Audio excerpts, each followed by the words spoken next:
It's my song! Let's sing it! It's gonna be fucking awesome! Come on! It's gonna be fucking awesome! You know the words! It's gonna be fucking awesome! That's it! Sing! It's gonna be fucking awesome! Yeah! Hi ho, Coolest Geeks Alive. It's me, Jesse Blaze Snyder. I am back for another year of fucking coolest shit in the universe and other things that aren't quite so cool. Cool things, not cool things. Today's a mixed bag. What we're going to talk about. Happy New Year, everybody. I am really happy to be back, but was happy to take a little break.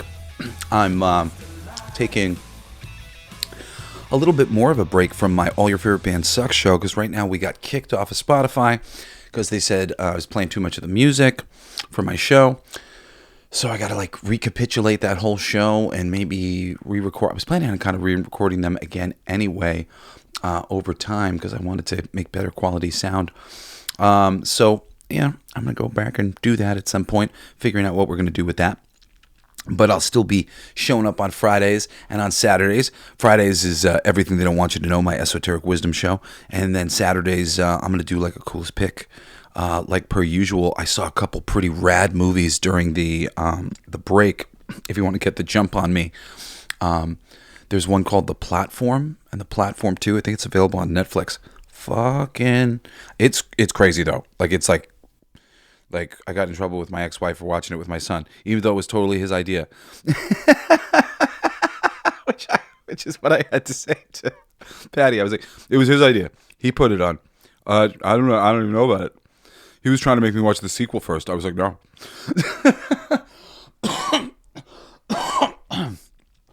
Been a little bit under the weather for the holiday. The Schumann resonance is off the scales.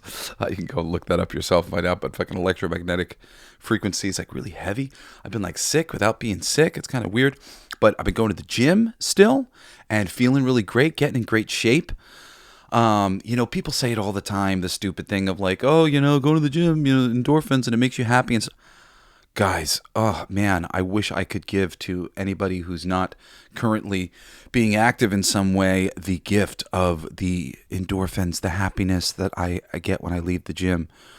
And throughout the day and throughout my life, now that I've been trying to take better care of myself in general and give myself the nutrients I need. I'm on some vitamins right now. I'm taking magnesium, I'm taking turmeric, and I got this weird thing, the sea moss. I've been having a scoop of it a day. It's got a lot of vitamins and minerals in it, and my body keeps thanking me by releasing endorphins. And when I say to you that my body has not naturally released endorphins for a decade, it's crazy. I'm somebody who's dealt with a lot of anxiety and depression, and man, exercise has really been great for me. I did an episode called Geek Bodybuilding or something like that. It's mid last year. If you go back into the episodes, I talked long about Mike Mentzer's program. He was a Mr. Olympia, whatever, alongside Arnold Schwarzenegger in the 80s, and I found his book last year, and it totally inspired me. So if you're looking for anything like that in the new year and you want some inspiration, go find that episode and listen to it, because I made it, it's not exactly a geek culture subject, but I felt like he really spoke in a language that I understood it as an intellectual person. I usually hate bodybuilding shit. Feel free to just skip my episode and go find a PDF of his thing. It's the heavy duty workout routine. I found it for free online. I think there's two versions of it, a newer one and an older one. Maybe there's multiple. But it's an amazing routine. It's been great for me. And now I'm doing a little bit different than where I started. But it was wonderful to feel empowered by the wisdom of Mike Mentzer, and it helped me get in the gym even though I was injured, and I'm so grateful to be back. So I'm sharing this with you guys just as somebody who's so happy. And I've been doing the sauna too, which is really cool. I do the sauna, and then I'll go jump. I do cold showers when I can't take it anymore, go back and forth, which you got to be a little bit careful because you can get kind of sick. Your body will be really confused about temperature after that. But it's great, cleansing for your body. And I enjoy it. So fuck it, man.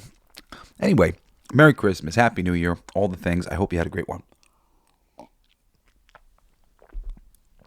I did. Brief aside. So for Christmas, I'm like, single dadhood for a while.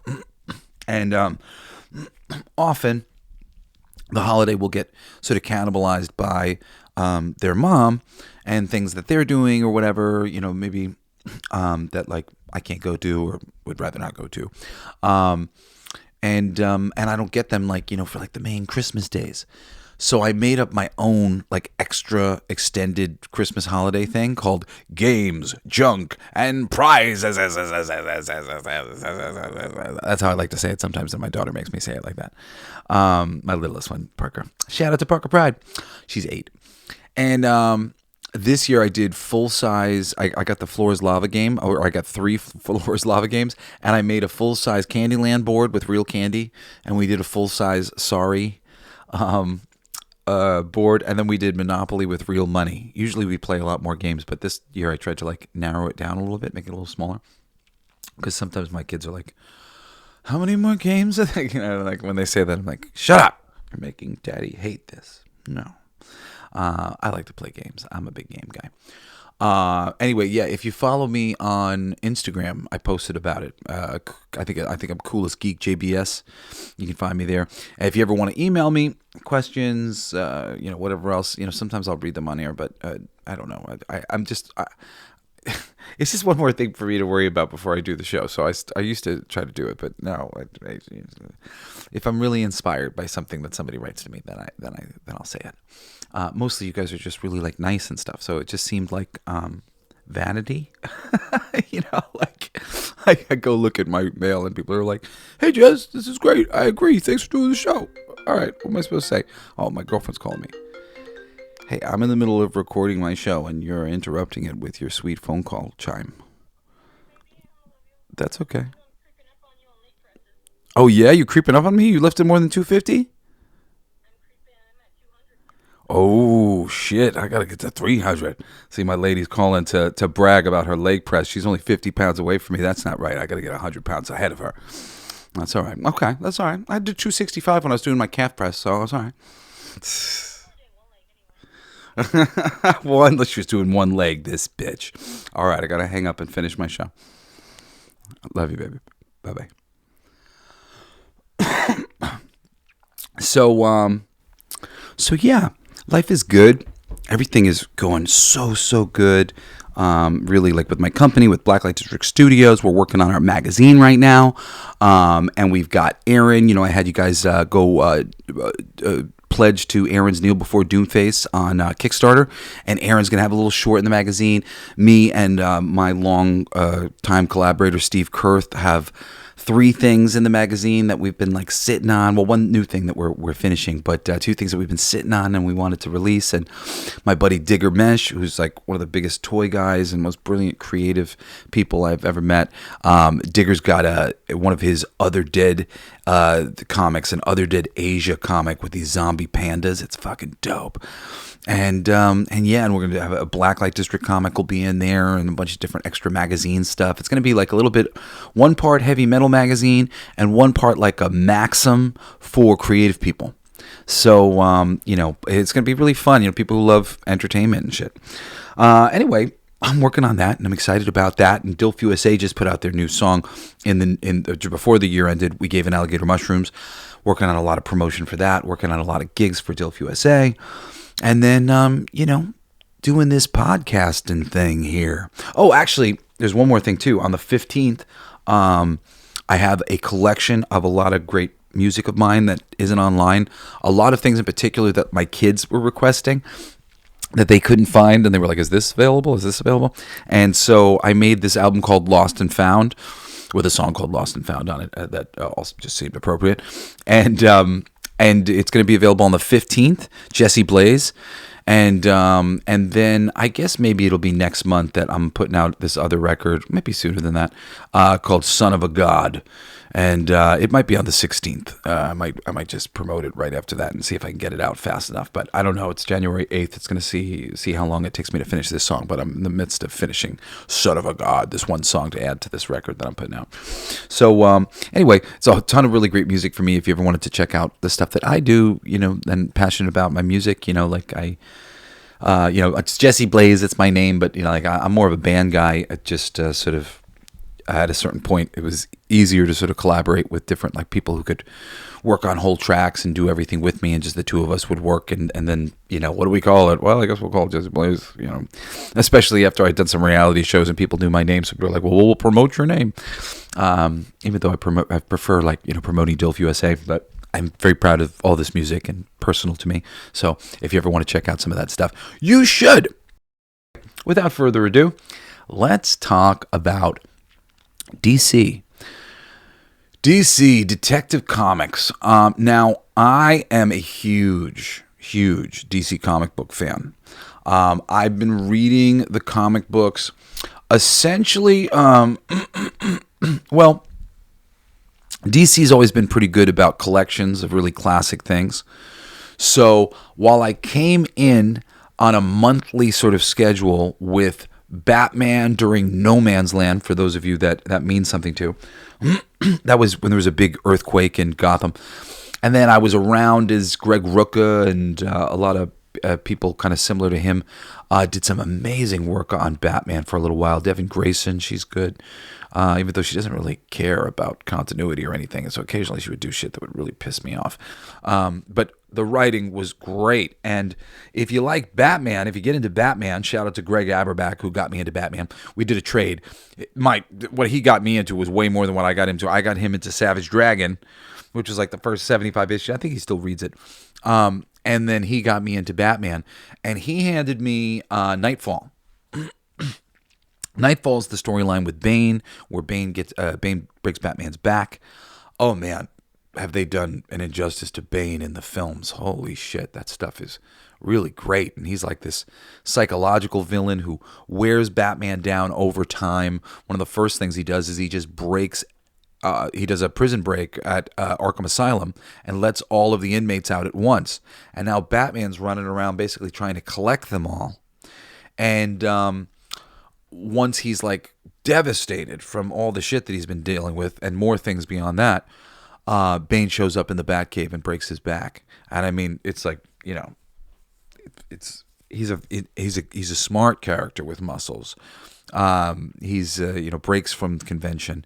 He's very interesting, the character. I like Bane a lot.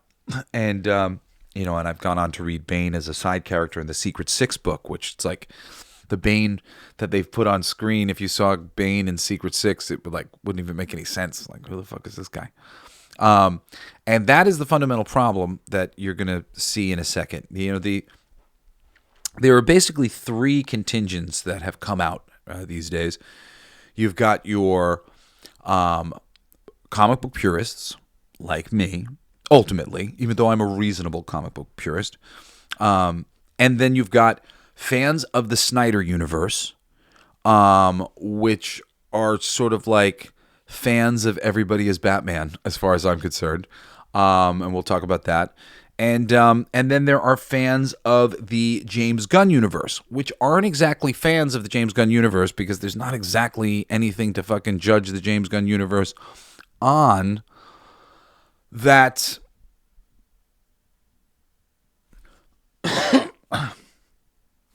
That isn't something that he's basically concocted himself.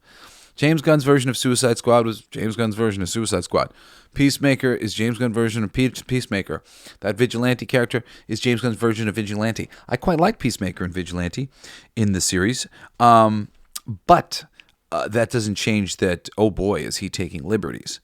So, and the people who are going, yeah, we like all the liberties that James Gunn took, they're sort of inflaming to a lot of the purists out there who are like, well, is he going to honor any of the things that we want to see honored?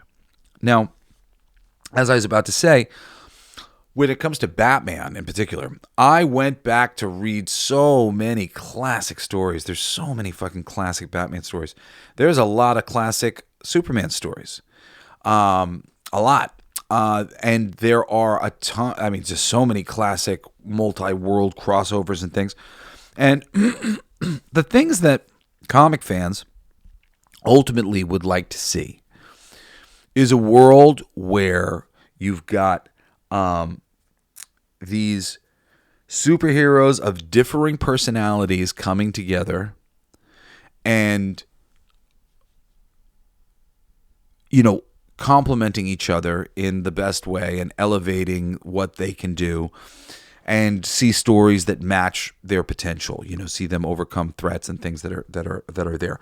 And then beyond that, this world where there's an old school classic team that came from the 1940s that are your grandpa's superheroes or whatever, and they can do it too, and there are classic threats that existed from their time, and oh no, it's awoken again, and now we got to get together and take care of this thing. Okay, well, that's another thing that we'd like to see. We'd also like to see all these individual characters with younger characters trying to do the same thing that they're training, and they're bringing them up. And eventually, we'd love to see all of those little side characters join together and, form a team.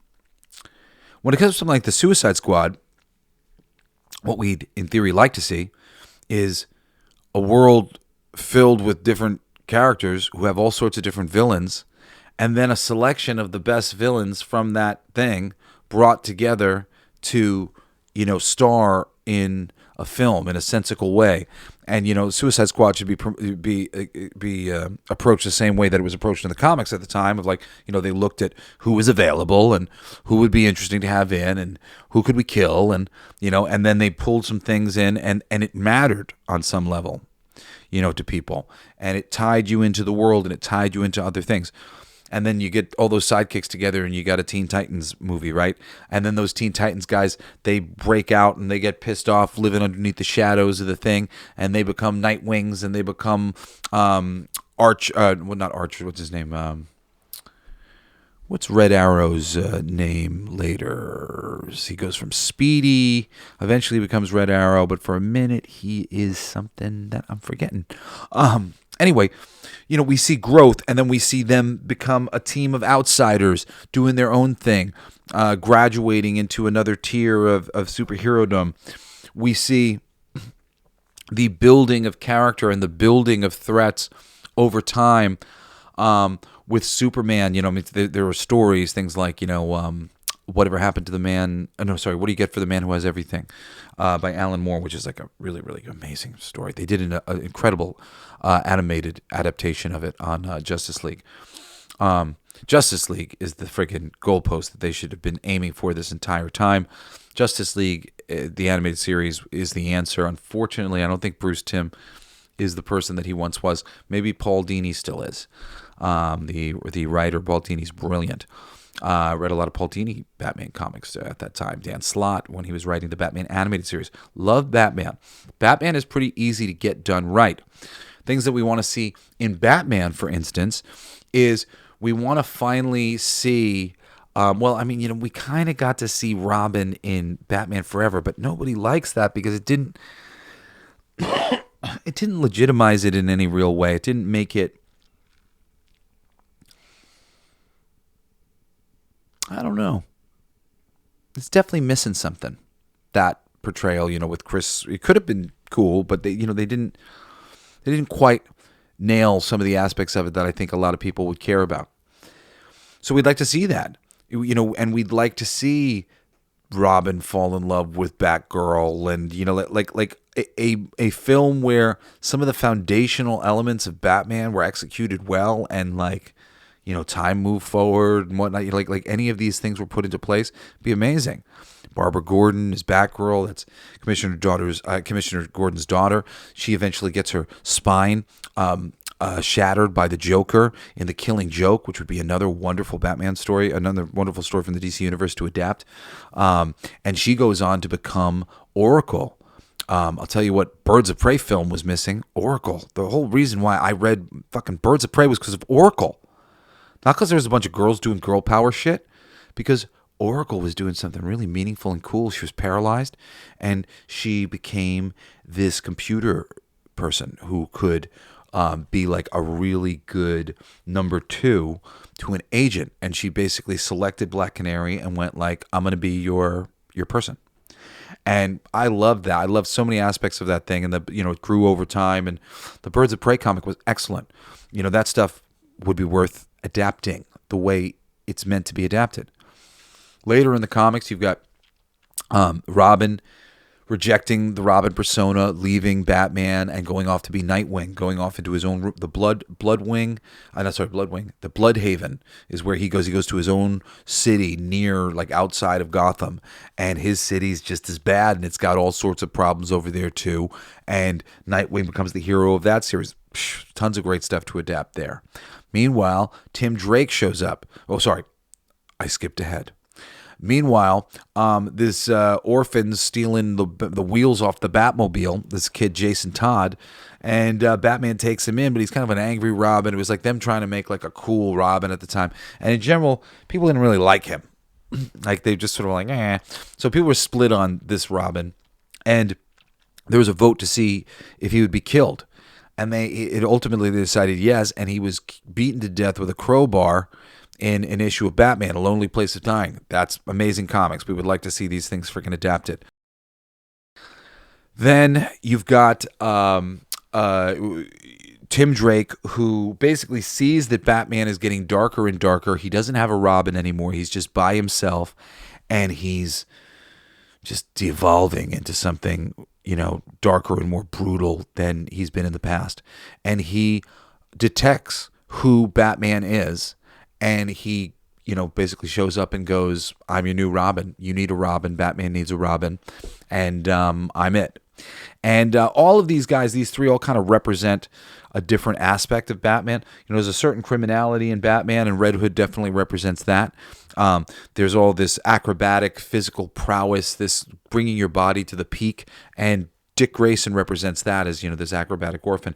And then Tim Drake represents the detective part of him. Now, there are some bits here, there, in the mythology, some of which are, worth exploring and some aren't. Batgirl Cassandra Cain is quite a cool character for the future if she would have been done well. She was a mute. Her language was body language, and she was the best fighter. She would give Batman a run for his money. And she had a mask. Her mask was sewn shut, and this all black suit, very cool. And she was kind of in a Robin position for a little while. They built up some of his people over time, and I would urge them to do that slowly. The reason why these things matter is because they were done in meaningful ways, and people know the stories that get us there. The Dick Grayson leaving story gives space for the new Robins to come in. The people not liking Jason Todd gave way to them liking Tim Drake. And then, sort of the nature of time and whatnot gave way to, Tim evolving in some fashions, as the Red Robin character, which is cool. And then they brought in Damian Wayne, which the seeds for the son of Batman had been sown ages earlier in a great, I think it was Denny O'Neil wrote it, story called Batman Son of the Demon. Great fucking story. Another one worth adapting. And a story worth adapting and like all the more meaningful once you get who Batman is and you know what he's about. Along the way, there's plenty of amazing stories that utilize lots of different characters, like the Hush storyline, the Long Halloween storyline, and just too many to count. The characters, Two-Face was Batman's friend. He considered him a friend. In the films, when you don't get enough time to like have him be established that way. And there's some great stories that have established Two-Face that way and told that story in just a really meaningful way. And so many, just so many great character studies of all of the major Batman villains, and there are so many more still that they have not really utilized in any particular way. I mean, the Bane that's on screen right now, it's not Bane. It's not like you haven't done Bane yet. I mean, it's ridiculous. But the interesting characters like Firefly and Dr. Phosphorus and Clayface. There's really just a lot. It's kind of crazy how deep the Batman rogues gallery goes and how much potential so many of them have, especially when you utilize a little bit of, like multiples at a time, and you can just sort of add color to the stories that you may be telling, as the best writers and people have come in later times. So this world of just Batman alone right there, like, we want to see that world built out. We want to introduce ourselves to all these Robins. When they introduced that Batman and Robin, they're going to go straight to Damian Wayne, we were like, what? Dick Grayson and Barbara Gordon haven't fallen in love. Barbara Gordon hasn't gotten her back broken. Dick Grayson hasn't left Batman because he sucks and gone to, Dick Grayson hasn't gone to the Teen Titans. The Teen Titans haven't been formed in the universe. The Justice League hasn't met the Justice Society. It's like these are very simple things that we would love to see, and they have to be built like a layer cake in order for a lot of these things to happen. Like, to a certain degree, you can set it up wrong and close a lot of doors and make things make a lot less sense for some of these stories that we're dying to see. Eventually, once the Batman world is created pretty good, the Batman No Man's Land story would be fucking great. There's tons of things that come after that, from Gotham Central and just great Greg Rucka material and whatnot. So many great Ra's al Ghul stories. I mean, it's like Ra's al Ghul. It's like there could be like 5 or 6 Batman versus Ra's al Ghul movies based on really great Batman versus smart conniving guy. He's really like Batman's other greatest enemy besides the Joker. And there's so many great stories. Batman's like one where it's just like there is a lot. Superman, there's plenty too, though. And, you can go over even to things that are cool when you set up this universe right. Like, how cool would it be eventually to see the Emperor Joker storyline happen, where Batman's villain comes into the Joker universe and he gets Mr. Mexaplex's powers. But you need to introduce Mr. Mexaplexit. And he's kind of a weird character that they might not want to introduce but you could do all sorts of interesting things with this dude. He can change reality in any way, shape, or form to vex Superman. And there's a lot of great stories that I've read with Mr. I'm probably not saying it right. And eventually, and I mean, characters, there's so many villains in the Superman mythology that haven't been introduced, like Parasite and Metallo and the Silver Banshee. And I mean, really, there's a lot. Kryptonite Man, which, that one's not one that I'm super excited about. I tend to like the ones in Superman that are a little bit more interesting looking, to put up against him. But he does have a plethora of characters that, fit that criteria that you could play with. And, fans like myself, this is what we're waiting to see. We're waiting to see these things set up so we can enjoy these stories that we've been waiting to see for years. We want to see some sort of crisis happen. We want Barry Allen to sacrifice his life saving the universe, and Supergirl too. After we've been introduced to her and we fall in love with her and we like her and it matters, We want to see all of these universes all of a sudden, brought together because of the crisis storyline and some perfect little thing that, puts us on a path to tell the stories that we most want to read. Green Lantern, holy shit, there are just years of amazing Green Lantern stories to be told, just adapting Jeff Johns' material alone. And that's not to say that Ron Mars was anything to sniff at, and that Judd Winnick was anything to sniff at, and these are other writers who worked on Green Lantern for extended periods of time, and their runs were great. They had some great stuff. There is so much story to be told.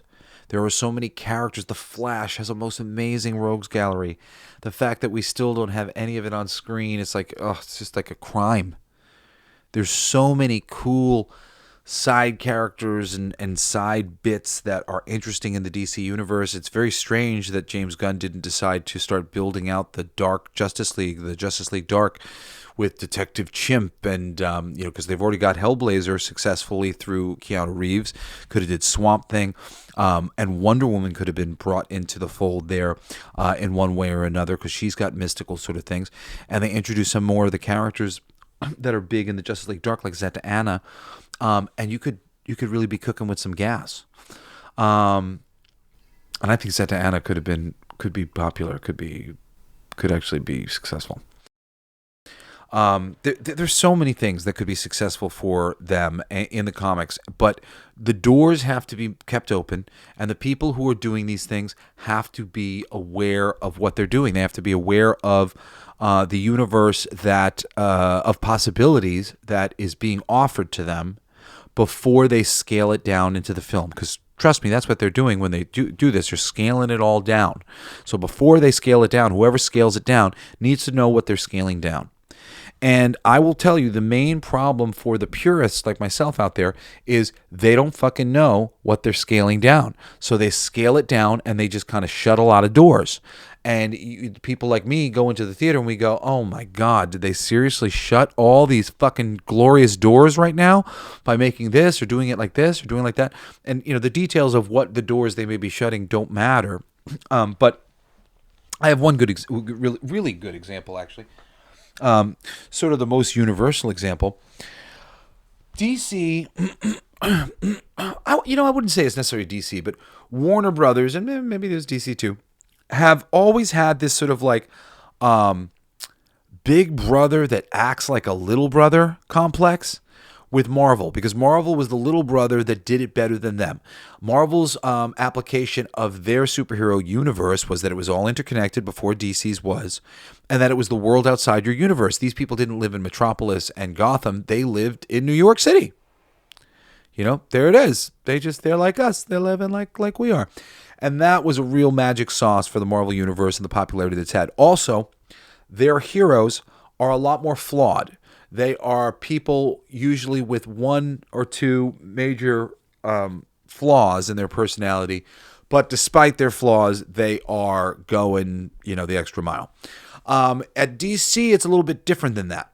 They're all sort of damaged in a certain way by reality and by their circumstance. Superman is damaged in that he's an orphan. He's the only Kryptonian on Earth. Eventually he gets Supergirl and he gets his dog and stuff like that. But in general, his planet has died and he's been raised by people who aren't his parents. They're great and it's awesome. But I'm sure that there's a fundamental tragedy in the mix of his thing. Similarly, Batman, his parents, he witnessed the murder before his eyes and he's driven to make sure that it never happens again. That's a good thing, but it's tragedy that sets up this scenario. And they tend to represent archetypes. Archetypically speaking, like Superman is, or let's say it like this. Batman is the quintessential man. He can outthink anyone, and essentially this is the premise within the DC universe. Batman is the smartest man on Earth. Lex Luthor's supposed to be number 2, which is interesting. And Batman can basically think his way out of anything, and he is always prepared because of his great mind and great intellect. So it's not Deus Ex Machina when he pulls something out of his little pocket, as long as, no, well, I shouldn't say as long as, it's not Deus Ex Machina because he has those pockets and he's the smartest man. So it's really just a matter of the writer coming up with the right answer. Oh, he brought such and such with him. There we go. Done. That's what he's got. But he's got a lot of pockets. Well, he has that on him all the time, apparently. So Batman is the quintessential man. And then physically, he's brought himself to the peak of physicality, as strong as he can be without steroids and whatnot, as fast as he can be without augmentation, as deadly as he can be without killing people. He went around the world. That's part of Batman's thing. He traveled around the world, used his money so that he could make himself the perfect weapon to fight crime in Gotham and make sure this never happens to anybody else. This is who Batman is. Superman, he is a next level power fantasy, if you will. I really don't like that power fantasy thing because I think you lose the mythological archetype. Archetype is really what it is, and what's important to note about it. It's not like, oh, look, I got a toy over here. No, it happens to be something that is an easy toy for a child to play with, an archetype, because it is an archetype. But that doesn't make it childish or silly. It's not a power fantasy. It's an ideal. Represents an ideal, and ideals are powerful and important, and everybody in our world needs them. And the bar, hopefully, is constantly getting raised all the time for the ideal, so that the ideal keeps getting better and better and better, and that's how the world becomes a better place. So I am a big supporter of DC heroes and their mythological nature and how powerful they are. I don't believe that that's a problem. I think it's a problem for shitty writers. I think if you're a good writer, you can figure out how to teach people wonderful lessons through, well, what can't be solved with all the power in the world. And Batman is all the power that, generally speaking, a human being can imagine at this point they could muster. But Superman is essentially has all the power somebody could even imagine to have. He can shoot lasers out of his eyes. He can fly. He can lift anything. He can breathe ice on you. X-ray vision. He's loaded. He is the anything I can think of that I might like to do. And he made up those powers. And at a certain point in time, he went, that's good. That's not really how it happened, like in the comics and historically, but if you understand what I'm saying, that is ultimately what he came to represent. He came to represent the guy who's got the greatest tools you could possibly imagine having. He is a living weapon. He can shoot you with his eyes. He is a living vehicle. He is one of the fastest beings on the planet, rivaling the Flash. He can fly. And he's strong. What else is there? Oh, and he can see through things, and he can hear really well. He's an omnipotent man. And that's what he is. And Superman is like the archetype for all the omnipotent men. And he is that full archetype. But expressed as these similar things are, and they're similar, Batman, Superman, in that way, Batman takes this dark, brooding, the world is dark and I'm going to fix it approach. And Superman takes this, the world is bright and I'm going to remind everybody of that. And these two dueling personalities, especially even in execution of their crime fighting, whereas Superman is generally just trying to get the job done, not trying to hurt anybody, not trying to scare anybody. Batman is trying to put fear of God into these people so they never do any of this shit ever again. And beating them within an inch of their life. And there's lots of blood, and Superman not so much. So when Superman and Batman come into the Justice League, it's a clashing of morality and ideals and sort of color and, the way this is, here's Superman over here making short work of this guy and there's not even any blood. And then here's Batman. I got him. And he comes up drenched in the dude's blood because he had to beat him unconscious, and Superman just shot a little laser into his equilibrium and cut a hole in his ear. And there's all sorts of things that Superman can do that Batman just can't imagine. He's just got to bludgeon people. Now, this dynamic is amazing, and it really makes up the foundations of the DC universe. People like to talk about the Trinity, and the Trinity is a real thing because Wonder Woman, even though she's not exactly worked, she's like one of the characters in the DC universe that just doesn't quite work very well. There's some writers out there who have done some good things with her, but she's not necessarily found her footing the way the Green Lantern legacy or the Flash, Superman, Batman, etc. There are some good Wonder Woman things. And it is interesting, the idea of her being part of like a trifecta with Superman and Batman, because she is a bit of a blending of their two personalities. She is this warrior woman from Amazonia, who uses her fists. So she is often covered in people's blood and fighting brutally the way Batman does. But she is raised morally as this god and super high-minded and all these things. So she's also straddling a line and isn't so quick to kill people, but will beat them up and will, take it the way Batman will. So she ends up being this middle ground between the two of them, and representing, when she's done the best, a real femininity within the comics. And, sort of like the one Wonder Woman who is kind of in the middle of Batman and Superman is enough to sort of ground both of them in maternity. And it does work. Often there's been some great storylines that have been written with the Trinity and in the Justice League series. There's great Batman, Superman, Wonder Woman dynamic that is very interesting. Batman is the pinnacle of what human beings can do, and Superman is something else. But Batman is doing something that he's the only one on Earth who's ever done it. Superman, he's the only Kryptonian who's been sent to Earth. But he is an exceptional man, and he does do all the right things. But they're both special in their own way. And then Wonder Woman is kind of like this person who's there as like a helping hand, and these guys are like volunteering to do something that's like a duty for her, which is interesting dynamic as well. Then you get the Green Lantern, and he's more like a space cop, and then Flash, who's a more playful sort of version of the Batman Superman. Batman's taking this super seriously, so's Superman, except he's lighthearted and Batman's dark-hearted.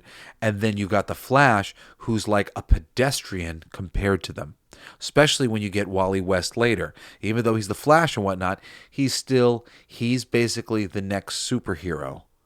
The Flash, he's cosmic police officer. Wonder Woman, chosen by the gods.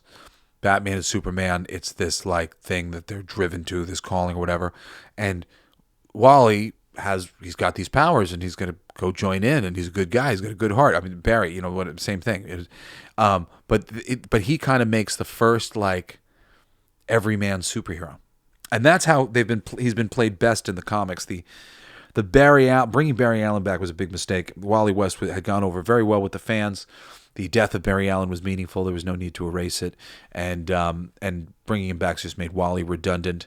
And they made Barry more like Wally because Barry has less personality traditionally in the comics, and this is all just a big mistake. Anyway, if you can tell what I'm talking about here, you've got the light and the dark with Batman. You've got something in the middle with Wonder Woman. You've got sort of a business approach with Hal Jordan and Jon Stewart, especially because he's a military guy. That's why it even works really great. Jon Stewart as a Green Lantern, because he's the military background, and he's an officer, essentially a cosmic officer. And then you've got the more lighthearted attitude of Wally West in particular, a sense of humor. Kyle Rayner filled a similar role for that. Wally being a legacy and having kind of knowing things.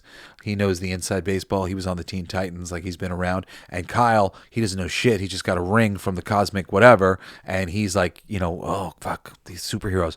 The JLA comics written by Grant Morrison are some great Justice League comics if you ever want to read any of them. And the JSA comics written by Jeff Johns and David Goyer and James Robinson. Those are amazing. Great stuff if you're interested in any of this stuff. I also highly recommend Jeff Johns' work on Green Lantern, starting with Green Lantern Rebirth, and The Flash. Starting as early as you can start. He wrote some Flash before they decided to give him the assignment, and the first story arcs were great. And it just gets better and better and better. It's such a great fucking book, his Flash book. It ends not in my favorite place, but it's so good. Scott Collins artwork, Brian Boland covers, beautiful shit. So these are very different personalities that we're bringing together one way or another onto the Justice League, and then you got somebody like a Martian Manhunter, and then even, if you're bringing on the Elongated Man or Hawkeye, we're always trying to differentiate these personalities as much as we can. In more recent years, they've tried to make Hawkman more of a Wolverine meets Indiana Jones type.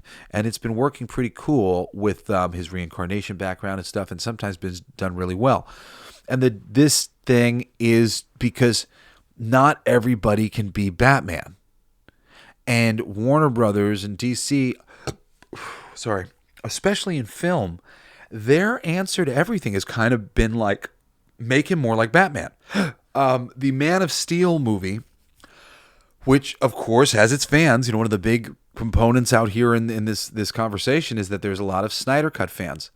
And they are basically arguing for this murderous Superman, this Superman who doesn't take human life that, seriously.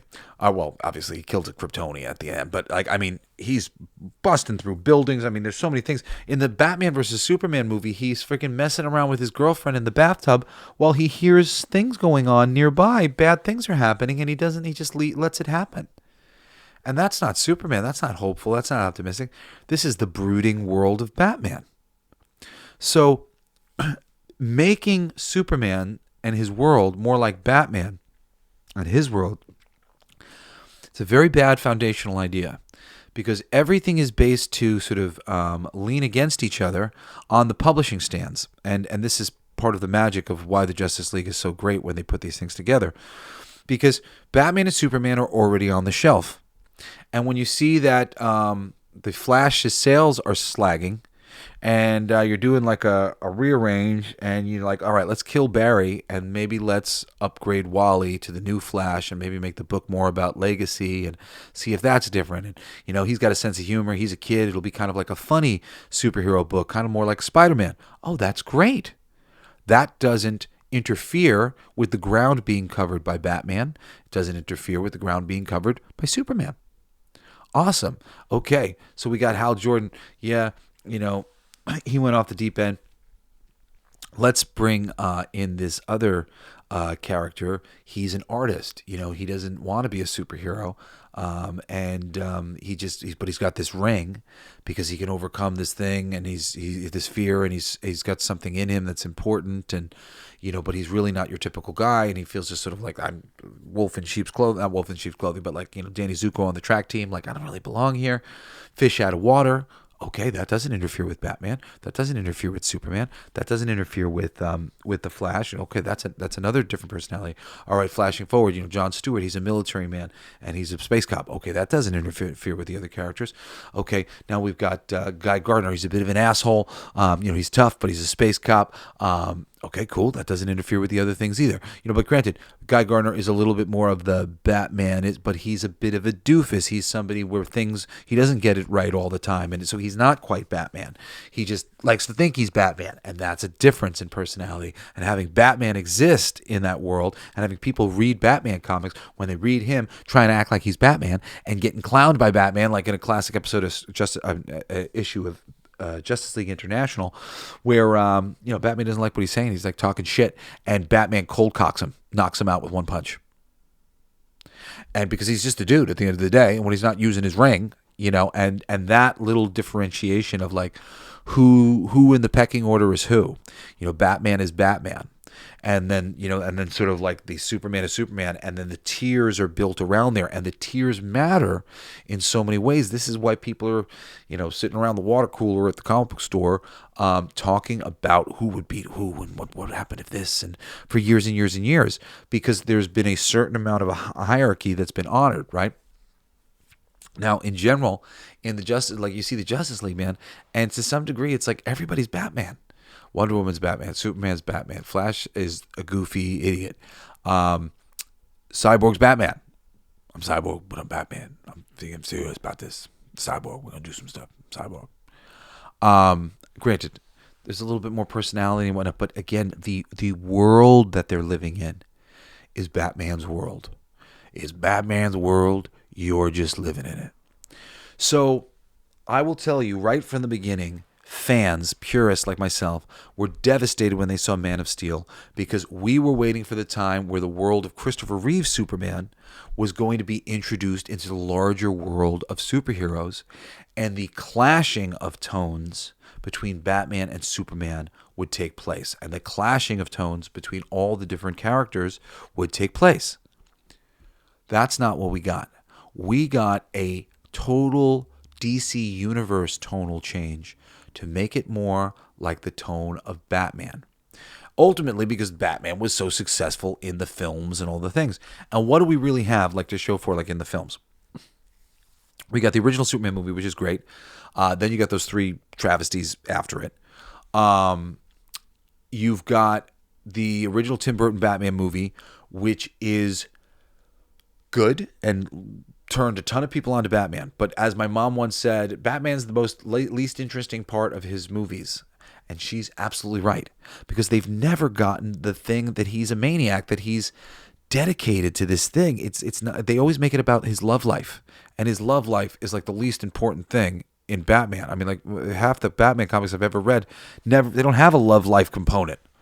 And as soon as you go to add that in, it just changes the whole dynamic about who he is, because he's looking for booty calls all the time instead of dedicated singularly to the pursuit of justice in one way. Like, there's so many cases, there's stories about that, about Batman just being bogged down in so many cases and never taking any breaks for himself. He never sleeps. He never eats,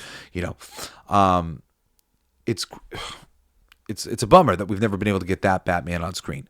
So for purists, even that original Batman starting there is rough. Granted, who doesn't like that Joker thing? And, we've come to appreciate that it was Batman done in a more dark way and legitimized what had become of the Batman comics and what had become of being a Batman fan at that time.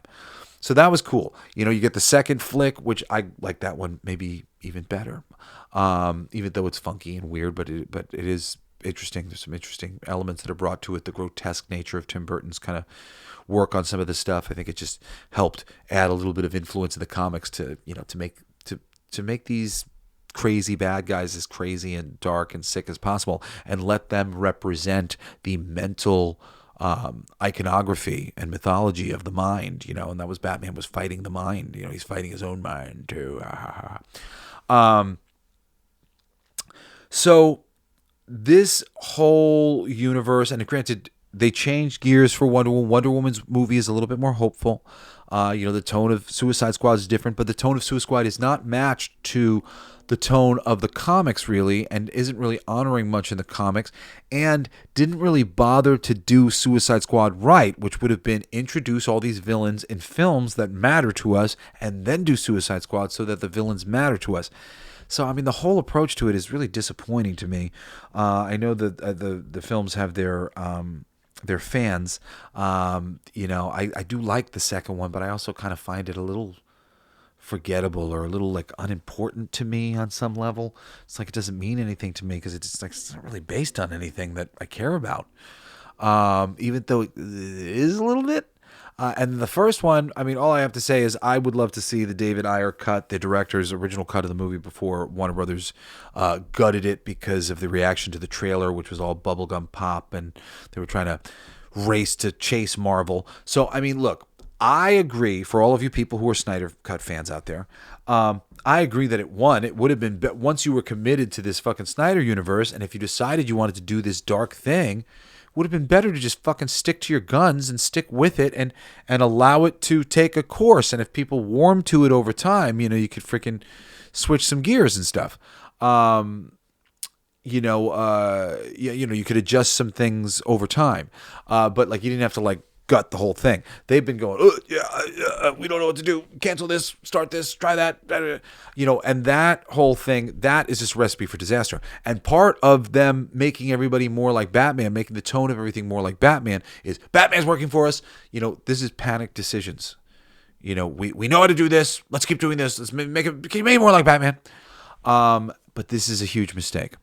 And the purists know this, so we've been fighting against this. But the people who were fighting for Zack Snyder's universe to have a proper sort of moment for itself, and that sort of enough had been done, and we were sort of committed to it enough, and that, I think there would be support for that done well, and I think enough people have, especially after video and whatnot, the amount of people that have laid eyes on these films, it might have been worth continuing with just letting Zack Snyder do his plan, and then take a look after that.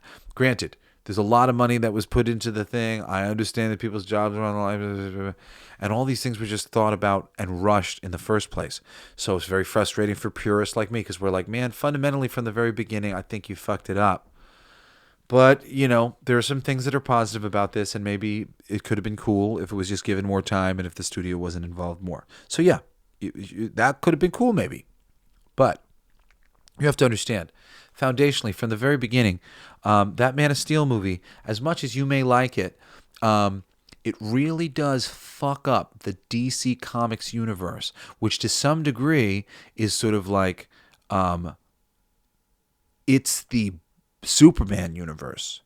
When Batman shows up, it takes on his life, the character that he brings to it. But in general, the DC universe is supposed to be more this optimistic place where a being like Superman is going around making the world a better place out of the kindness of his heart, and that's a pretty simple concept and reason to be idealistic and think about these things in a positive way. So, that foundational bit for the whole of the DC universe, it really doesn't serve it so well.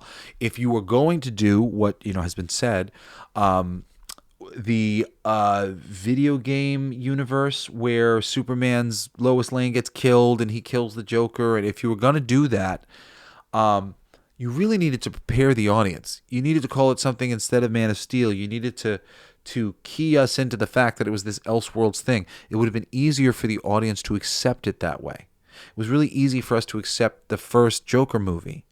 Oh, it's like an Elseworlds movie. Cool. If it's good, I'll like it. And we did. The second one was a real repudiation of the first one, so people seem to not like that one very much. I didn't see it because I didn't want to bother myself about it. I didn't love the first one that much. It's not really my type of movie. But yeah, these fundamental decisions that I think sometimes is relatively easy for somebody just at a glance to be like, oh, that's cool, I like that, or whatever. And it can be cool, but it really does have to be handled certain ways when you're dealing with a fandom. And they have not handled these things great. In the middle, after you get the terrible George Schumacher movies, the Batman Forever and Batman and Robin, which never took the source material seriously and didn't bother to try to adapt anything of any meaning. They just were doing their own fucking Batman and their own takes on the villains, as largely they still have been doing. You get those Christopher Nolan movies, which made Batman so real that it basically wrote a lot of characters out of his universe. Like Man-Bat wouldn't exist in that universe, and Clayface wouldn't exist in that universe, and I'm trying to think of a couple other people who are good examples. But there are certain characters that are just sort of over the top for that space. Bane wasn't treated the same way in that universe that he's treated in the comics. Again, even though they did him as a more intelligent sort of person. So for Batman fans, it's like, oh, very cool that this is being respected. Very cool this is being done very well. Seriously, bummer that it's being framed in a way where it's cutting off the possibility of a lot of things that I'd like to see in a Batman film. And that's really the thing with the Snyderverse for the purists. And to a certain degree, guys, I don't want to be a dick, but the ship has sailed, and you're kind of being babies, because there's hope. James Gunn's coming in, and I think people lauding it before it's here is sort of silly and naive. I think you should be cautiously optimistic. I think everybody should be cautiously optimistic. But once again, as soon as the announcements for all of James Gunn's films were made, people like me who read the comics were scratching our heads. All of the announcements as a collection together don't paint a picture of any sort of interconnected future, for one, or at least not one that we have any real interest in. So if they decided, oh, well, let's connect them together, that would be bad. That would be them connecting shit together that doesn't really go together.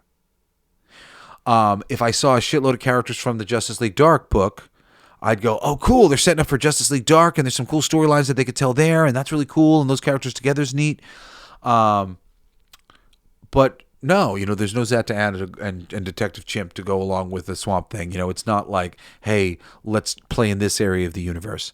It's very firmly playing with Justice League characters and mainline things. It's kind of like just taking little pieces of everything.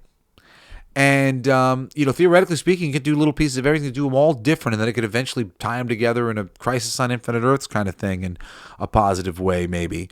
But there's plenty of stuff, too, that just seems like, dude's going to take liberties with this. And then plenty of stuff, too, that is announced as adaptations of recent storylines that are quite divisive. Maybe there's some people on Twitter who are saying they liked it, but there are a lot of fans of the comics who don't like those storylines. And they're like, yeah, we're going to base this on Tom King's Supergirl. Oh, I know a lot of people who really didn't like that Supergirl run. And there's a lot of decisions being made like that. And why are we basing anything on Tom King's anything? Who the fuck is Tom King? And no offense to you, Tom King, if you're out there, man. I've actually read a thing or two by Tom King that I've enjoyed, but I appreciate you and anything that you're trying to do in the world, Tom, but there is a bit of like a validation process that goes on in comics of, let's reprint this because so many people are searching for it. We got to get our hands on it.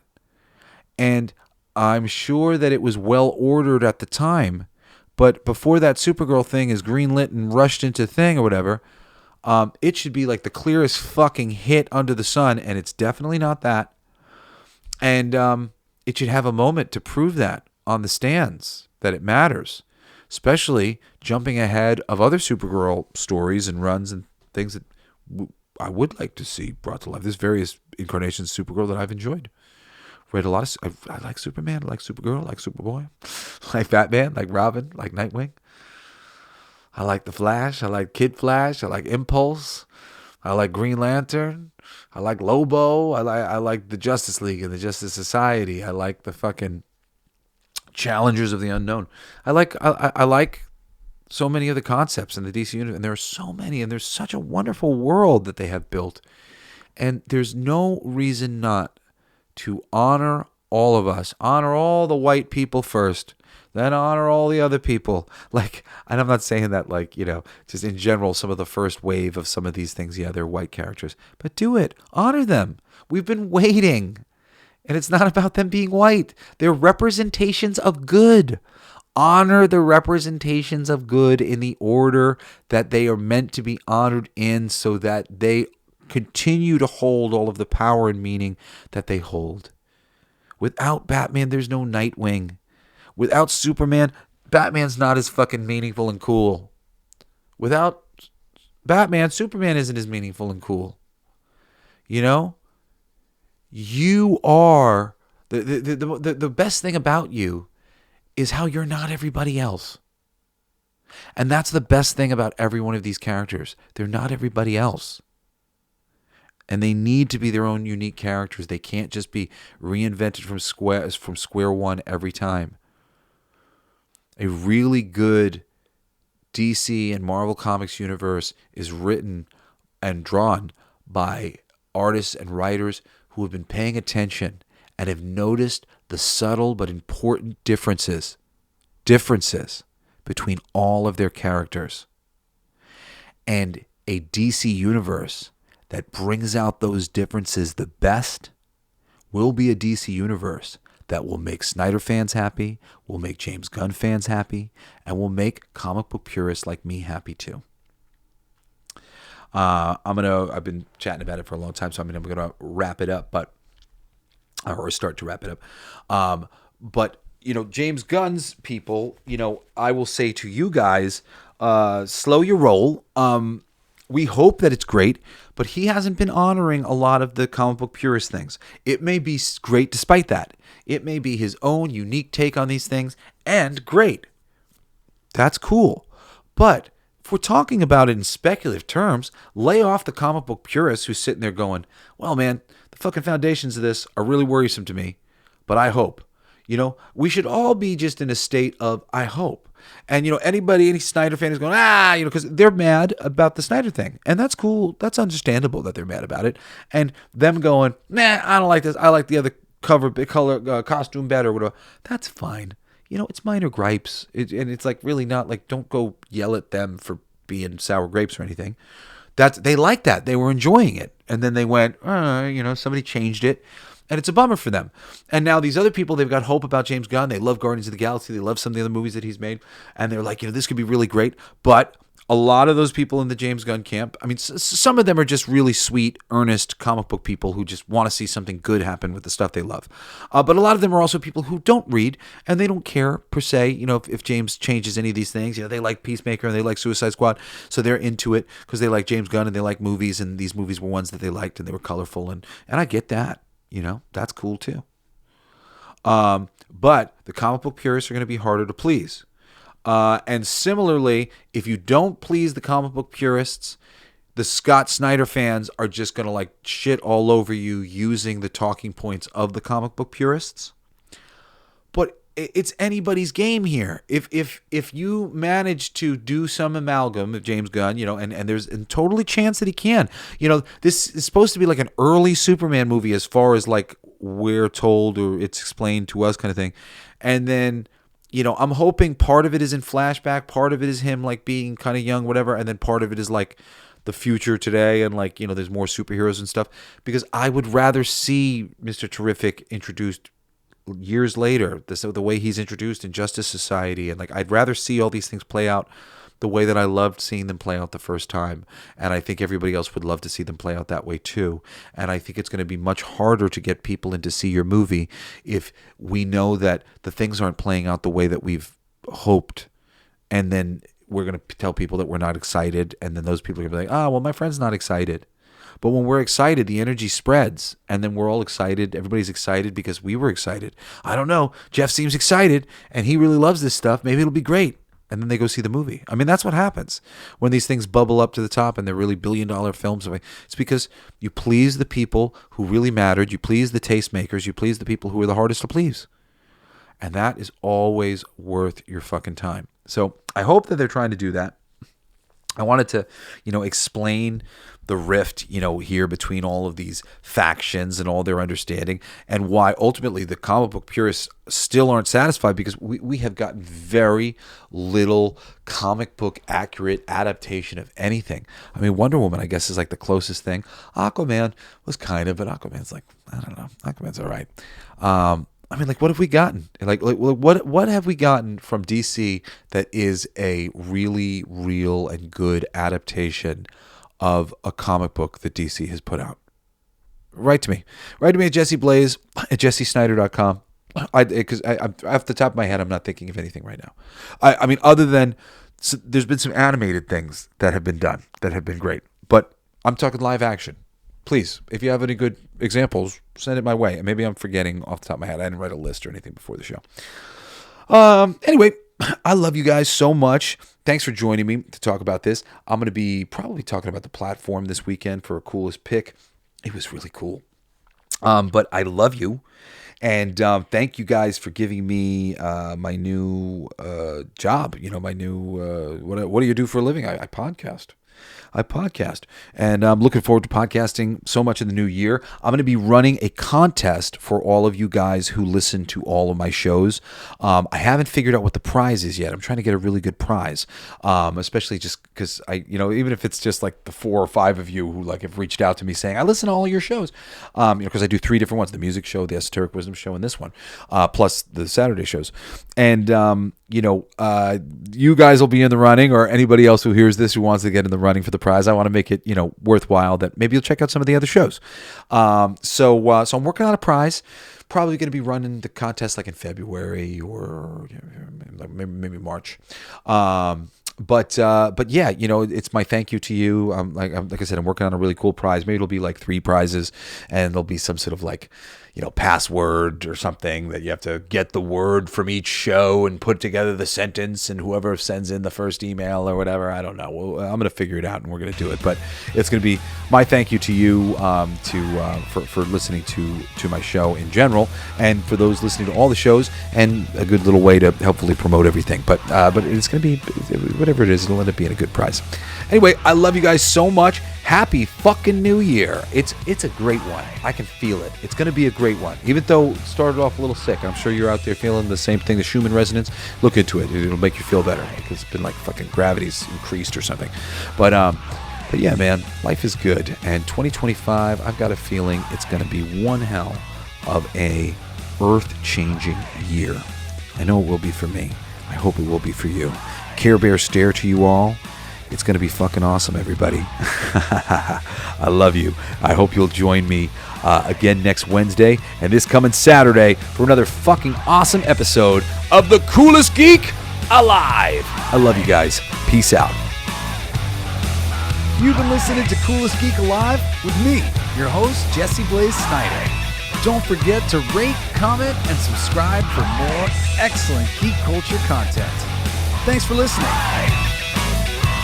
It's my favorite part!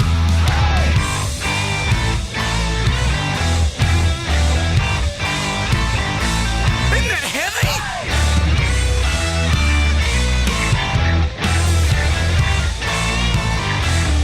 I'll play that! It's gonna be fucking awesome! Coolest alive! It's gonna be fucking awesome! Stay with your tribe! It's gonna be fucking awesome! Revenge of the Geeks! It's gonna be fucking awesome. Week after weeks. It's gonna be fucking awesome. Laughing with you. It's gonna be fucking awesome. And crying sometimes too. It's gonna be fucking awesome. Spelling it out. It's gonna be fucking awesome. Making you shout.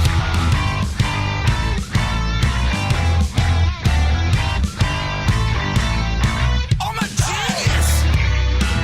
I got lyrics coming out me bum for days.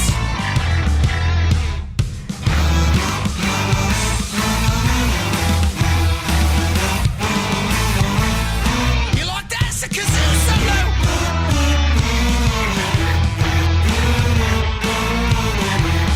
I played that too. It's gonna be fucking awesome. Talking some shit. It's gonna be fucking awesome. Living your shit. My voice is fucking awesome. Food in our mouth. It's gonna be fucking awesome. Get in the mouth. It's gonna be fucking awesome. Tell all your friends. It's gonna be fucking awesome. Call right our text. It's gonna be fucking awesome. Raising the bar.